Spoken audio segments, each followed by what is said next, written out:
Trazendo aqui uma informação importante, professor, que os Estados Unidos trouxeram uma espécie de movimentação militar, né, para já mostrar forças nesse momento. A Força Aérea dos Estados Unidos enviou 3 bombardeiros estratégicos B-52 hoje para um voo no Mar do Caribe, junto à costa da Venezuela, chegando a menos de 200 quilômetros de Caracas. A nada sutil ameaça, no momento, ocorre em que as tensões entre o governo Trump e o governo Nicolás Maduro estão em alta. O americano diz estar em campanha contra cartéis de narcotráfico que atuam na Venezuela, enquanto o ditador venezuelano acusa de querer derrubá-lo, né? Acusa o Trump de querer derrubá-lo. A julgar pelos sinais externos, as duas coisas são possíveis. O B-52, aviões desenhados para ataques, né? Os B-52 que foram feitos para ataques maciços, raramente fazem voos de treinamento no Caribe.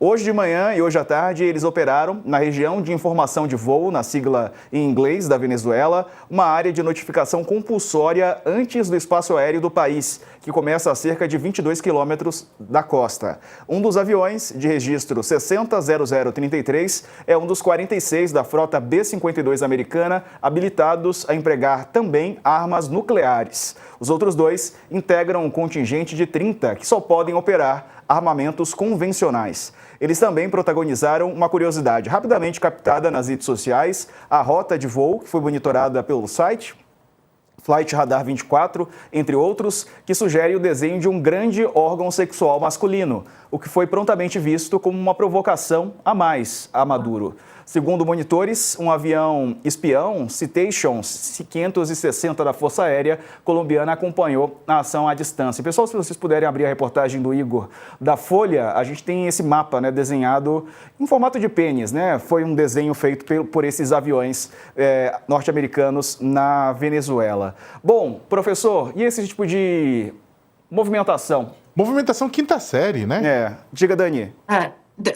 Deixa rapidinho, o fato da Colômbia ter acompanhado, de novo, só reforça o caráter emergencial para a América Latina como um todo. Eu faço questão de frisar isso, porque, de novo, né, quando a coisa começou a escalar, o Lula foi orientado a defender uma solução pacífica, mas não a não entrar no mérito sobre a situação do Nicolás Maduro. Por quê, né?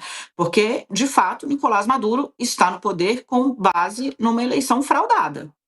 Ele diz que ganhou e não mostrou a comprovação dos votos. E observadores internacionais mostram que ele perdeu numa faixa de 63-37.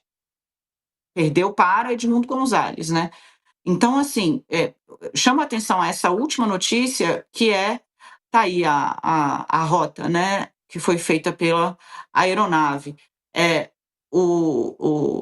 Essa última notícia de que a Colômbia monitorou os citations enviados pelos Estados Unidos só comprova o quanto o equilíbrio regional será comprometido se houver, de fato, uma ofensiva prática bélica na Venezuela.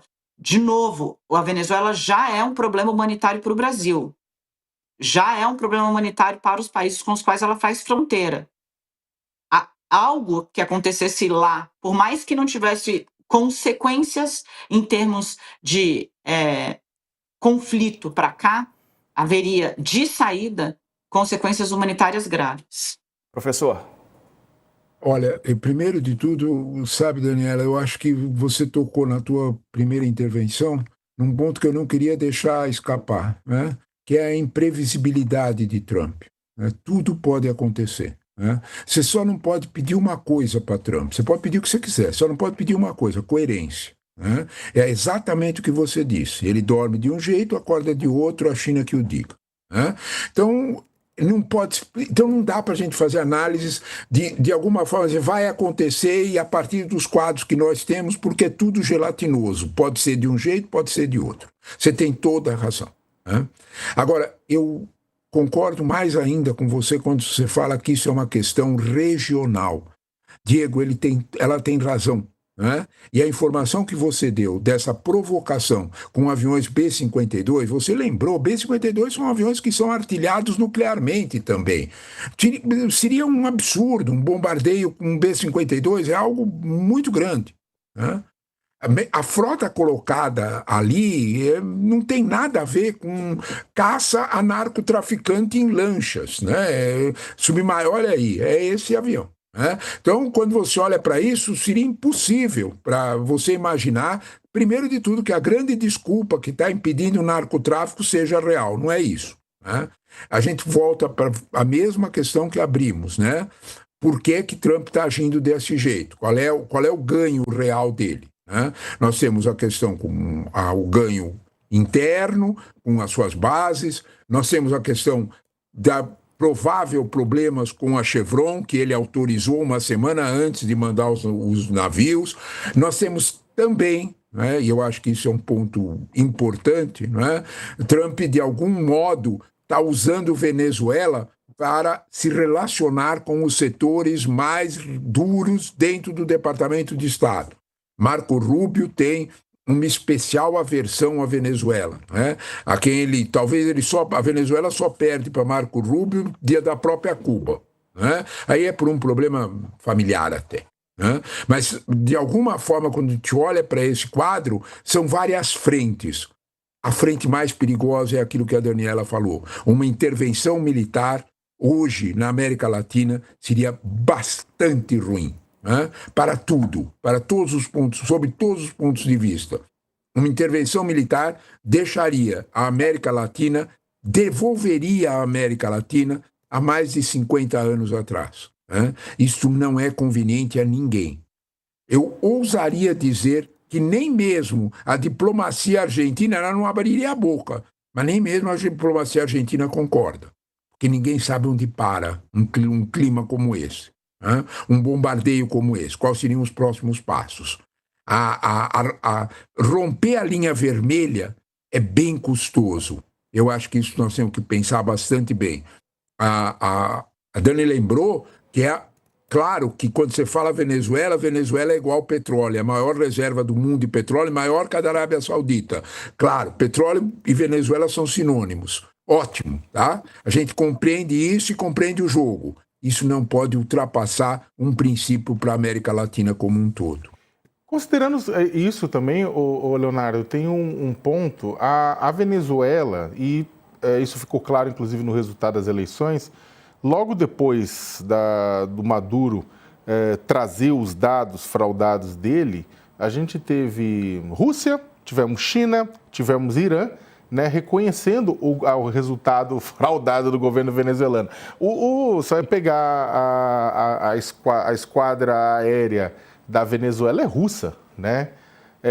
Você tem, inclusive, a Rússia várias vezes dando suporte econômico para a Venezuela em momentos difíceis. A Rússia, diante de uma ação como essa, a Rússia e a China iam garantir algum tipo de apoio ou elas não vão se meter e só iam soltar notas de repúdio? Eu acho que eu concordo com a tua última frase. Eu acho que elas soltariam nota de repúdio. Né? Primeiro de tudo porque os Su-29 são os aviões que a Rússia deu para a Venezuela, né? Repassou para a Venezuela, eram aviões modernos há 10 anos atrás. E a Rússia, durante esse período, não fez muita reposição de peças. Não se sabe exatamente quantos desses aviões estão em jogo. Você tocou num ponto bem interessante, Leonardo, que é a questão de qual é o poder militar da Venezuela. A Venezuela recebeu provavelmente entre 8 e 12 bases lançadoras de mísseis S-300. É isso que equilibra o jogo. Né? Porque se você mandar aviões para atacar a Venezuela, ela tem como se defender, né? E causar danos. Um míssel desse custa aproximadamente 2 a 3 milhões de dólares e ele derruba um bombardeio que custa mais de 100. Né? Então, equilibrou. Era esse míssel que equilibrava o jogo no Irã. Foram essas bases de mísseis que Israel destruiu e ficou dona do céu do Irã. Tá? Então, a Venezuela tem um pouco como se defender. Né? Você fez muito bem de lembrar isso. Né? Ela tem um pouco, principalmente contra ataques aéreos. Né? Ela teria um pouco para se defender. Contra a presença militar terrestre, aí seria uma outra realidade. Eu duvido muito que isso acontecesse, que Trump mandaria um único soldado para a Venezuela. Isso teria um impacto interno muito forte. Né? Mas eu acho que você lembrou bem quanto ao poder militar. Né? Rússia e China, principalmente a China, fez grandes aportes financeiros para a Venezuela e parou aí, em troca de petróleo, e parou aí. A Rússia parou seu envolvimento. Né? Eu acho que nesse momento, e basta a gente lembrar uma situação concreta, sabe, Leonardo? Observe o comportamento da Rússia em relação à Síria. Né? A Síria foi, né? A Rússia recuou, e a Rússia não ia abrir duas frentes. Né? Eles não iam abrir duas frentes, dois. Eles teriam muito seria uma situação de romper um limite que eles têm, a preocupação que eles têm com a OTAN. Né?